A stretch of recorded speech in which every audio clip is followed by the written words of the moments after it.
expressed on this program are not necessarily those of this station, JVC Broadcasting Management, or its sponsors.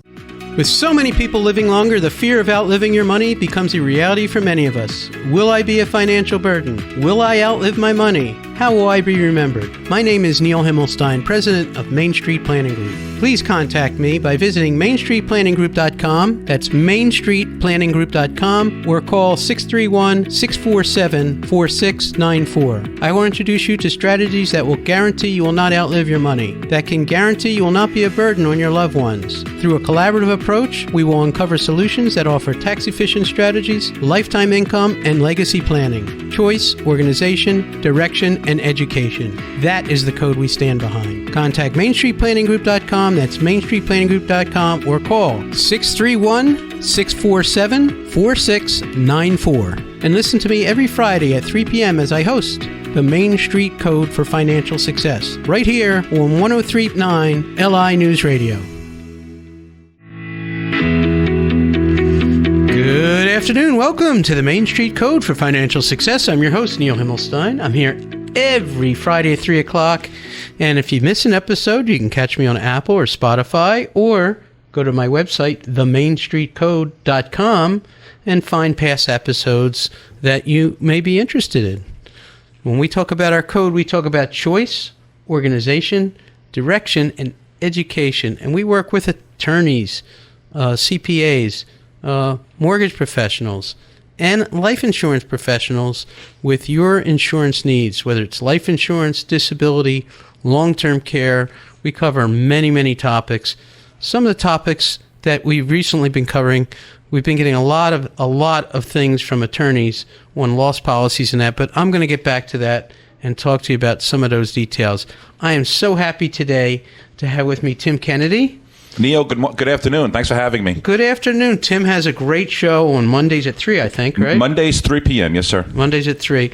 And what's the name of your show? The name of my show, I am the host of It's Just a Mortgage. Yes, and Tim and I have been working together for quite a few years now, and I think we both started the radio show around the same time, and Tim has a very unique expertise in the area of reverse mortgages, reverse lines of credit, and how that integrates with what I do is amazing, because we're talking to a lot of the same people that listen, need both of our services. Same storyline, basically, right? Like the same needs, the same wants, the same protections. Yeah, it's important, and I think working together we accomplish so much more, because people have questions, and their plans need to work together. One of the things you taught me a long time ago was like the 3 L's or the 4.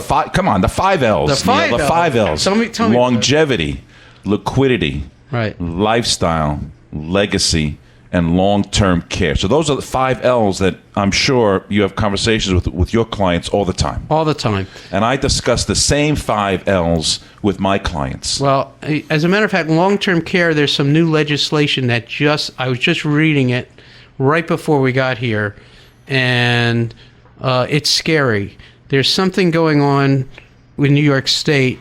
They're starting to copy, and again, I don't have all the details yet, and it's not approved yet, but what happened in Washington State last year was a nightmare, where they started taxing everybody that doesn't have long-term care insurance so that the government can privatize it. And this is a very scary, scary venture, and it created havoc in the long-term care industry, because they didn't tell the insurance companies, and they forced people to buy insurance or have to pay a tax for the rest of their life. And the tax gives them a very limited long-term care benefit. And what is long-term care? Long-term care is anything that your health insurance isn't going to cover: care in your home, care in assisted living, care in a nursing home, is what we call long-term care is. And with longevity, one of your 5 L's. The biggest fear out there is people are going to outlive their money. And people say, well, it's not going to happen to me. that's, oh, everybody, when planning, everything, it's not going to happen to me. Nothing happens to anybody. No, nothing happens to any. 70% of us are going to need some sort of long-term care. I was just going to give you that stat, right? 70% of us will need some sort of long-term care later on in life. And what does that mean? That could mean I can't get out of a chair. I can't feed myself. I can't bathe myself. I mean, these are the basics of necessities of life that I can't do because maybe, I'm getting older. Maybe it's not from an accident. And the biggest cause of needing long-term care is Alzheimer's or forgetting things. And one of the hardest things I had to do in my life, and I know friends doing the same thing, is having to tell my mother, I'm sorry, you can't drive your car anymore. Take the keys away, right? Yeah. How difficult is that? That's really difficult. It's one of the hardest discussions you can have with. If somebody told me that, okay, you're taking away all my freedoms. You're taking away my, and my mother, my father was disabled. Basically, he had bad back and neck and disintegrated discs, and he ended up in a wheelchair. My mom, they bought one of these wheelchair vans and everything else. Yep. When I tell you the last few years of my mom's life before we took her license away, on both sides of this van was this long streak from her lining herself with curbs. Well, you just mentioned before, 70% of us will need some sort of long-term care later on in life. What that means is if you're married with a spouse or a significant other, that means 100% of that couple will need some sort of long-term care. One or the other is going to need long-term care. Right. So either you're going to need the care yourself, or your spouse will need it, or somebody else is going to have to take care of you. And in that case, it affects 100% of it. It not only affects us mentally and emotionally, and our loved ones, and our children, and our grandchildren, but it also affects us financially quite a bit. If I have to stop my job, I was talking to someone this morning, and they just they just sold their mom's house in Florida. Somebody we both know. I don't want to say who it is on the air, but he just sold his father died 6 months ago, and he was not in good shape. Mom has been deteriorating in just 6 months, and he had to sell her house, which she yells at him every day on the phone. And it's a mutual friend of ours, and he's dealing with that. His daughter just had a grandchild. A lot going on, right? A lot of life stuff going on. His daughter has 101 fever this morning, and he was dropping off masks at her daughter's house because she has a new baby, and yet his mom's calling him on the phone as I'm calling in between. This is like a daily thing, and I'm like, and he's an attorney who's got a big business, and it's like, holy cow. Long-term care is affecting him tremendously. Because he has a business to run on top of taking care of his own family. Oh, it's unbelievable. And we all do. Of course we do, yes. And I hate to say this, but it affects more women than men because women historically have been our caretakers. And what a huge issue it is. So I want to get back to what the government's doing, what your solution is, what my solution is, and it takes a multiple approach. The government is concerned. The state of New York and the federal government have huge concerns about long-term care because if you can't afford it and you go through your own assets, you have to rely on Medicaid and Medicaid services, which is a major drain to the state governments and federal governments. So they want to keep you off of Medicaid so that they have money to supply other services. And they are the number one provider of long-term care services in the country is Medicaid. So that's directly comes from our tax dollars and is one of the biggest, if not the biggest part of the state budget is this Medicaid thing. So they're constantly looking for solutions. They come to insurance companies. Hopefully we can have a meeting of the minds because the insurance companies have actually built product to protect you from that. And sometimes you can't get that because it's hard to get. and sometimes we need to find assets elsewhere to pay. Other solutions, right? Other solutions. And one of those solutions is Tim. And talk about some of those solutions. I mean, I know after the break we're going to talk a little more about it, but talk about the solution of the home. Well, with the solution of home equity, right, what I call housing wealth, right?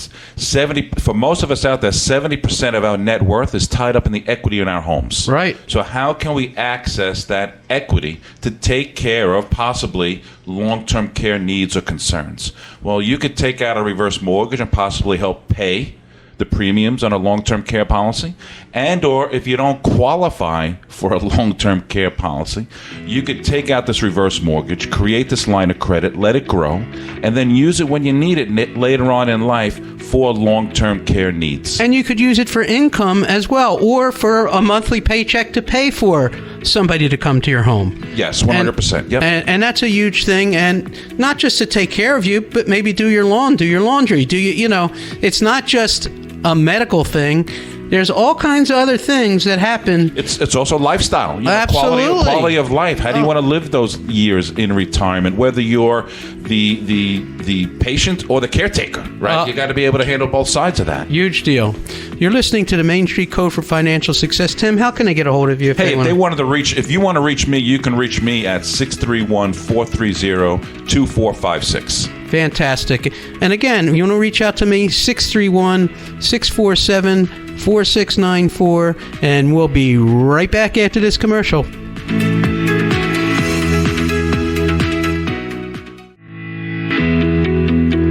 Welcome back to the Main Street Code for Financial Success. I'm your host, Neil Himmelstein, and I'm here with my friend and guest, Tim Kennedy. Tim and I do a lot of business together, and we also are part of a network that I co-founded called the LIAFPN, Long Island Accounting and Financial Planning Network.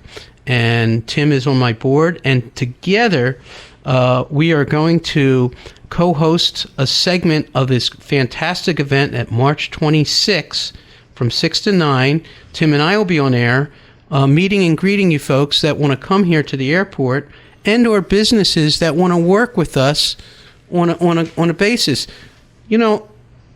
Part of the LIFPN that we co-founded has really evolved. It really has evolved. I mean, I joined the LIFPN probably 5 years ago. Right. And it was growing. We were getting members. Then we went into 2 years of COVID, and we still maintained it and still managed it. And right. Now we're back bigger, stronger, better than ever. Right.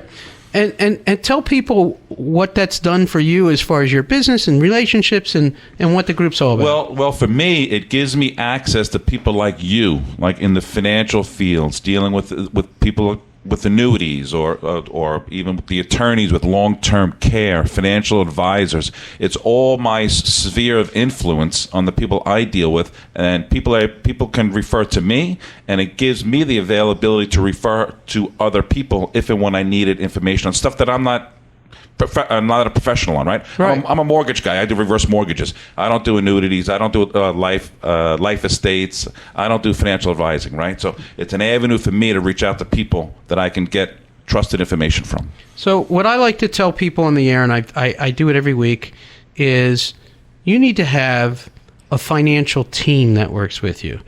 And if you don't have one, I like to be that glue that helps you put it together, because everything's got to work in sync. You could do something with Tim, and you could do something with your attorney, and I can give you an example that I'm working with this morning. 100%. Even on my show, Neil, if you listen to my show on Mondays at 3 p.m., I talk all the time about a reverse mortgage is just not a standalone product. You just don't do a reverse mortgage and move on. It has to be in collaboration with everything else you're doing as part of your retirement income plan. Right. And I have a new thing that I was going to take a whole show on, but I've been reached by 3 or 4 different attorneys in the last week with different situations. One in particular that I was working with, like right before I walked in, where a big life insurance contract was set up 35 years ago, and it was set up so that when both parties died, there would be this benefit. It was a $10 million policy. Now, a couple of things happened along the way. in the last 35 years. One is the owner was very wealthy. He put in a lot of money in this policy, and it was a whole life, and it paid dividends. And at one point, it was a $10 million policy. He probably put in $2.5–3 million. He'd already taken out $3 million in loans in this policy. So what happened is, from November to February, the insurance company lapsed the policy, but took it down from $3.9 million to $900,000 paid up. That's a big drop. But I looked at the details and I said, the insurance company made some errors, and their death benefits back up to $3.7 million as we speak today, just because I got involved. But that's not the whole kicker that I was going to say, and I'm going off base. Today, this morning, we found out that the beneficiaries, it's owned by a life insurance trust, but it names two beneficiaries on the policy. One is a child. The other is a former business partner who's since been deceased. So what happens, though, although it's owned by a life insurance trust, and a very well-known attorney drew up this life insurance trust, the benefit should be to the life insurance trust. That's who the beneficiary is. So the attorney had it set up, if the second person had died, or, and these are older people, if something happened to her, that only one child would get half the benefit, and the rest of the benefit would go to somebody's estate that's not even related to them, because life insurance goes by beneficiary, not by will. And even though it's owned by a trust, the beneficiary is not the trust. So what good is the trust? So we have a remedy for that. But if this had not been looked at from me this morning, somebody else's family would have been out $3 million. Would have been happy. And the other part of the family would be very unhappy. Now, I went a step further. I said, let me see a copy of the life insurance trust. The life insurance trust doesn't have the same beneficiaries at all. So this is an ongoing process. But just because the attorney, the attorney will draft a trust, the insurance guy will do the policy. So the insurance guy, whoever set it up 35 years ago, didn't set up the right beneficiary. The trustees of the trust have a fiduciary responsibility. I don't care if they're the kids or whoever, to know what's going on with this policy. They haven't looked at it in 35 years. And then the attorney, it's not his responsibility, but I'm going to attorneys now and telling them every time they do a will. And I spoke to 3 different attorneys because I got 3 other situations this week. Every time they do a will, they should ask for a copy of your contract and keep it with your will, and you should at home. And if you don't have your copy, and a lot of people don't, they buy something and they forget about it, you can apply for a loss policy, get a copy of the contract. Now, let me tell you what happened with the other one that I'm working on. Simple one. Should be simple. This attorney called me. Their client's father had just died. Him and his sister were the beneficiaries of a $50,000 policy. They don't have a copy of the contract. They went to the attorney. They're trying to settle the estate. They called up the insurance company, and the insurance company said, well, we've changed names 6 times. We don't have a copy of the record, so all we can do is we'll send you a check to the estate of this person. Well, that's a problem, because if you send a check to the estate, now we got to go to surrogate's court and do probate. It'll take me 9 months just to get an appointment at surrogate's court. I got to hire an attorney, and then the attorney in surrogate's court through probate has to dictate where this money goes. So that could take easily a year, and I may not even get my money. So he contacted me. The insurance company has archives. I had to tell the claims person, you need to go to those archives, and you need to go right now and find a copy of that. But you know what? I blame the attorney. Maybe he wasn't the attorney that did their estate planning or will. But I'm telling the attorney, Get a copy of that contract. Make sure you have it. You got to know who the beneficiaries are. And this is where it becomes a problem, whether it's a small contract or a big contract. These are the things that came up, and I wanted to talk to you about today. So I'm sorry. There you go. But I think a point to all of this is by going through those three scenarios, you are able to access the people or the members of the LAFPN to help you or guide you a little bit through those policies, right? Absolutely. Yeah, I mean, and that's the benefit of the LAFPN is having those resources at your fingertips. Right, exactly. And you're going to see us, Tim and I will both be here and hosting from 8 o'clock to 9 o'clock, March 26th. If you have any businesses and you're interested in being part of the program. And right here at MacArthur Airport. Right here. By the way. Right in your backyard. You got to see what they're doing in MacArthur Airport, what your tax dollars are doing renovating this airport. It's beautiful. I know they have more work to do and there's a lot more to be done. But you know what? They're doing it. Yep, and it looks great. It looks great. I look forward to seeing everybody March 26th here at MacArthur Airport. March 26th from 6 to 9. There's going to be lots of people here, lots of radio hosts. Angie Carpenter, I think, is going to be here. I know Ed Romaine usually pops his head in. But Neil, seriously, me and you will be here. Yeah, we're going to be here. That's the key. Come on. What else do they need, right? You're going to be here. We're happy to have conversation. We're happy to review anything. Listen, Tim and I don't charge when you come to meet with us. We give you guidance. And if you happen to buy something from Tim or we earn commissions from whatever contracts we're doing. That's how we roll. And we work together to help you solve your problems and needs. And just because you're wealthy or poor, we have solutions for everybody. There's guidance for everybody. Hey, Neil, thanks for having me. Thanks a lot. Again, Tim, how can I get a hold of you? It's 631-430-2456. And if you want to reach me, 631-647-4694. I encourage your comments and willing to help you with your policies and anything else you need. And if you need new policies, all good stuff. Thanks for listening. Have a great weekend, everybody.